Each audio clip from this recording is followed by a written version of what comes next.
Welcome back to റീരീസ് kitchen. എല്ലാവർക്കും സുഖമാണല്ലോ. ഇനി ഞാൻ നിങ്ങൾക്ക് പ്രിപ്പയർ ചെയ്ത് കാണിച്ചു തരുന്നത് നമ്മുടെ സോഫ്റ്റ് ആൻഡ് ഫ്ലഫി ബട്ടൂരയാണ്. നമ്മുടെ മുട്ടയൊന്നും ചേർക്കാതെ ഈസി ആയിട്ട് പ്രിപ്പയർ ചെയ്യാൻ പറ്റിയ ബട്ടൂരയാണ്. അപ്പോൾ ഇതെങ്ങനെ പ്രിപ്പയർ ചെയ്ത് നമുക്ക് നോക്കാം. അതിന് മുന്നേ ചാനൽ ആദ്യമായി കാണുകയാണെങ്കിൽ സബ്സ്ക്രൈബ് ചെയ്യാൻ മറക്കരുത്. അതുപോലെ തന്നെ ഈ വീഡിയോ നിങ്ങൾക്ക് ഇഷ്ടമായാൽ ലൈക്ക് ചെയ്യാനും അത് ഫ്രണ്ട്സിനൊക്കെ ഷെയർ ചെയ്യാനും മറക്കണ്ട. അപ്പോൾ നമ്മുടെ സോഫ്റ്റ് ആൻഡ് ഫ്ലഫി ബട്ടൂര എങ്ങനെ പ്രിപ്പയർ ചെയ്യുന്നതെന്ന് നോക്കാം. കുറച്ച് റവയൊന്ന് പ്രിപ്പയർ ചെയ്ത് വെക്കണം. ഞാനിവിടെ 3 ടേബിൾ സ്പൂൺ അളവിൽ റവ എടുത്തിട്ടുണ്ട്. ഈ 3 ടേബിൾ സ്പൂൺ റവയിലേക്ക് ഞാനിവിടെ ഒരു 4 ടേബിൾ സ്പൂൺ അളവിൽ സാധാരണ വെള്ളം എടുത്തിട്ടുണ്ട്. ആ സാധാ വെള്ളം ഞാൻ ചേർത്ത് കൊടുക്കുകയാണ്. നമുക്കിത് നല്ലപോലെ ഒന്ന് മിക്സ് ചെയ്ത് ഒരല്പം നേരം ഈ റവയൊക്കെ ഒന്ന് കുതിർന്ന് കിട്ടാൻ വേണ്ടിയിട്ട് ഒരല്പം നേരം മാറ്റി വയ്ക്കാം. നല്ലപോലെ ഒന്ന് മിക്സ് ചെയ്ത് വെക്കാം നമുക്ക്. അതിന് ശേഷം നമുക്കിത് മാറ്റി വയ്ക്കാം. അത് കഴിഞ്ഞിട്ടാണ് നമുക്ക് ബട്ടൂറയ്ക്ക് വേണ്ടിയിട്ടുള്ള മാവ് പ്രിപ്പയർ ചെയ്യണം. അപ്പോൾ ഞാനിവിടെ റവ നല്ലപോലെ മിക്സ് ചെയ്ത് മാറ്റി വെച്ചിട്ടുണ്ട്. നമുക്ക് മാവ് തയ്യാറാക്കാം. ഇതിൽ 2 കപ്പ് മൈദ ഞാൻ എടുക്കുകയാണ്.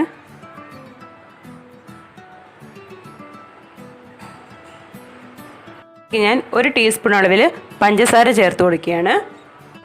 അതുപോലെ തന്നെ ഒരല്പം ഉപ്പ് ചേർത്ത് കൊടുക്കുകയാണ്. ഒരു 2 ടേബിൾ സ്പൂൺ അളവിൽ ഞാൻ കുക്കിംഗ് ഓയിലാണ്, സൺഫ്ലവർ ഓയിലാണ് ചേർത്ത് കൊടുക്കുന്നത്. എണ്ണ ഒഴിച്ച് കൊടുക്കുകയാണ്.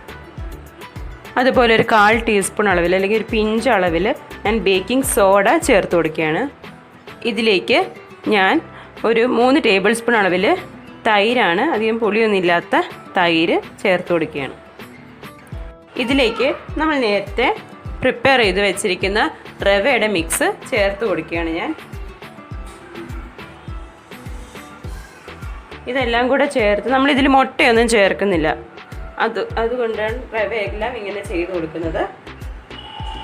ഇനി ഇതെല്ലാം കൂടെ നമുക്ക് നല്ല പോലെ ഒന്ന് മിക്സ് ചെയ്ത് മാവ് നല്ല പോലെ ഒന്ന് മിക്സ് ചെയ്ത് എടുക്കാം. ഇതിലേക്ക് ആവശ്യത്തിനുള്ള വെള്ളം ഒഴിച്ചു കൊടുക്കാം. ഞാനിവിടെ ഒരു 4 ടേബിൾ സ്പൂൺ അളവിൽ വെള്ളം എടുത്തിട്ടുണ്ട്. ഇത് അല്പമായിട്ട് നമുക്ക് ചേർത്ത് നല്ലപോലെ കുഴച്ച് ഒരു മാവ് പ്രിപ്പയർ ചെയ്യാം. അങ്ങനെ നമ്മുടെ മാവ് ഇവിടെ കുഴച്ച് എടുത്തിട്ടുണ്ട്.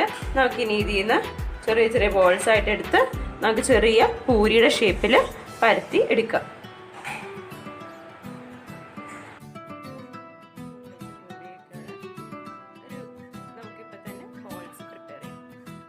നമുക്ക് ചെറിയ ബോൾസ് ആയിട്ട് എടുക്കാം.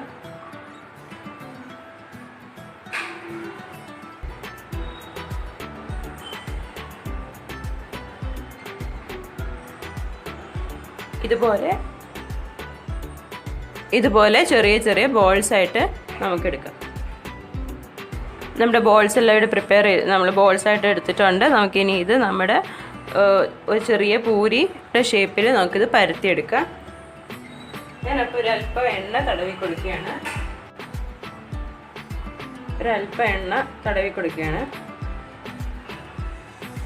ഇത് നമുക്കിത് പരത്തിയെടുക്കാം.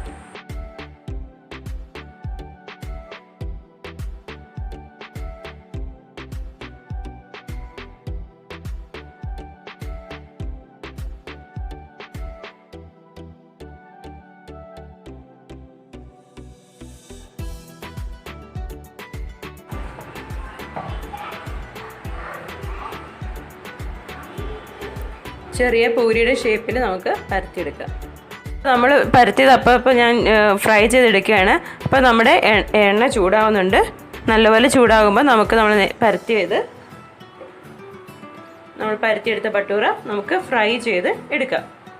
ഞാനിതിലേക്ക് നമ്മുടെ ബട്ടൂര ഇട്ട് കൊടുക്കുകയാണ്.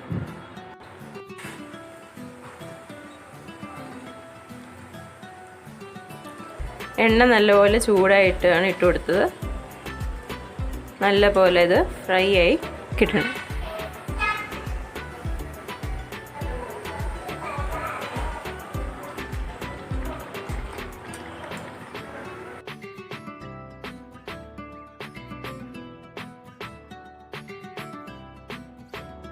ഇത്രയും മതിയാകും.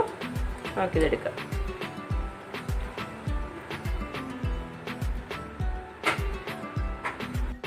അങ്ങനെ നമ്മുടെ ഫ്ലഫി ആൻഡ് സോഫ്റ്റ് ആയിട്ടുള്ള നമ്മുടെ ബട്ടൂര ഇവിടെ റെഡി ആയിട്ടുണ്ട്. അപ്പോൾ ഇതെല്ലാവരും ട്രൈ ചെയ്തൊക്കെ നോക്കണം. നല്ല ഈസി ആയിട്ട് പ്രിപ്പയർ ചെയ്യാൻ പറ്റിയതാണ്. നല്ല ടേസ്റ്റി ആയിട്ടുള്ള ഭട്ടൂരയാണിത്. അപ്പോൾ ഇതിന് മുട്ടയൊന്നും വേണ്ട. അപ്പോൾ ഒരുപാട് പണികളൊന്നുമില്ല. മുട്ടയുടെ മണമൊന്നും ഇഷ്ടപ്പെടാത്തവർക്കൊക്കെ ഭട്ടൂര നമുക്ക് മുട്ട ചേർത്തിട്ട് ഉണ്ടാക്കാം. ഇത് മുട്ടയില്ലാതെയാണ് ഞാൻ ഉണ്ടാക്കിയത്. അപ്പോൾ അതിൻ്റെ മണമൊന്നും ഇഷ്ടപ്പെടാത്തവർക്ക് ഈ രീതിയിൽ ഭട്ടൂര ഉണ്ടാക്കി പ്രിപ്പയർ ചെയ്ത് കഴിച്ചു നോക്കാം. അപ്പോൾ വേറൊരു അടിപൊളി റെസിപ്പിയാണ് വരുന്നവരേക്കും. Till then, take care. Bye.